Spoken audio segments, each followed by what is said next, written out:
This is Ahmed. This is his school, and this is a math class. Ahmed doesn't like numbers, but he can count up to more than 1,000.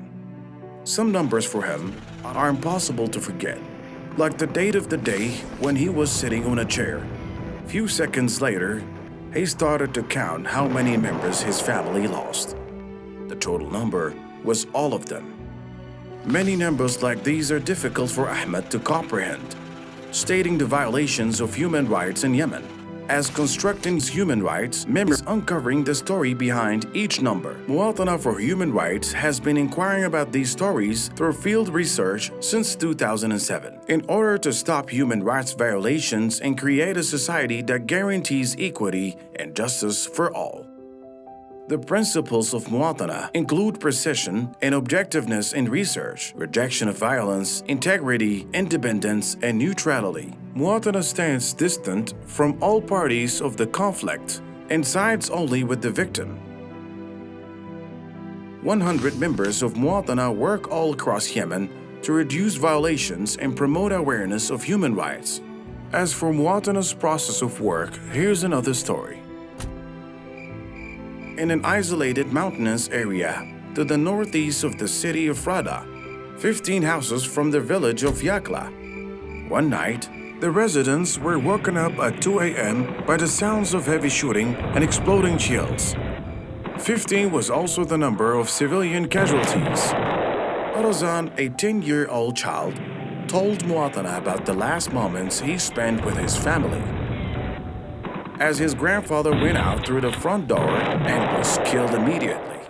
After that, the ceiling collapsed and Barazan lost his parents and siblings within a matter of minutes.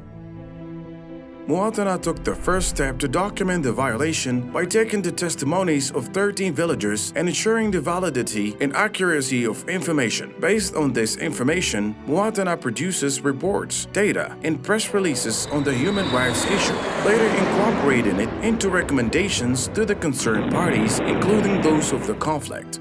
In addition to land and air attacks, Mwatana documents arbitrary detention, enforced disappearance, torture, child recruitment, use of mines, and so on. Part of human rights memory is narrated by the relatives of victims. Adil told us about his visit to see his son Khalid, who was arbitrarily arrested in the prison of Sana'a. After much difficulty, he finally gets to meet his son on the day of Eid. He finds him scrawny and pale-faced, crying and turning his head left and right out of fear as he talks, traumatized after his torture. As for Yusuf, his mother could not believe her eyes when she saw his condition after 2 days of beatings, electric shocks, and humiliations, as he had been arrested in Abyan, then transferred to another prison without investigation or clarifications of charges. Mwatana provides legal support to the victims of enforced disappearance and arbitrary detention through a team of lawyers paying particular heed to the issues of women, children, and minorities.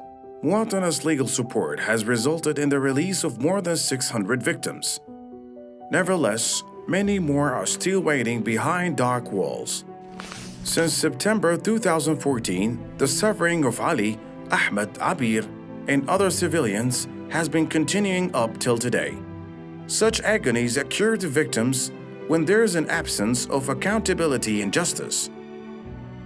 Mwatana aims to fill this gap by filing criminal complaints with judicial entities such as the International Criminal Court, the organs and committees of United Nations, and parliaments and governments of other status. In order to raise awareness about human rights, Mwatana presents observations and research outcomes through various media on its website. Mwatana speaks to its audience directly through social meetings and communication channels. Mwatana also produces advocacy statements to exert pressure on responsible parties both within and outside of Yemen. Staff members also travel abroad to explain and review human rights cases in Yemen with decision makers, government activists, legislators, and international platforms. Mwatana is a member of International Federation for Human Rights, the global network on economic, social and cultural rights, and control arms. Since Mwatana continuously works to unmask and document violations committed by all parties in Yemen, it is targeted by all parties of the conflicts and their proxies. Yet, Mwatana adheres its principles and values has earned the trust of its victims and partners, which has given its humanitarian work wide international resonance. In recognition of its role and importance, Mwatana has won many awards, a nomination to earn the 2021 Nobel Prize for Peace, along with the Anti-Armed Trade Campaign. Mwatana believes that documenting the human rights memory is very crucial in this phase, hoping that the coming years will tell other stories about people in Yemen, ones that do not include war, addressing numbers of a different kind.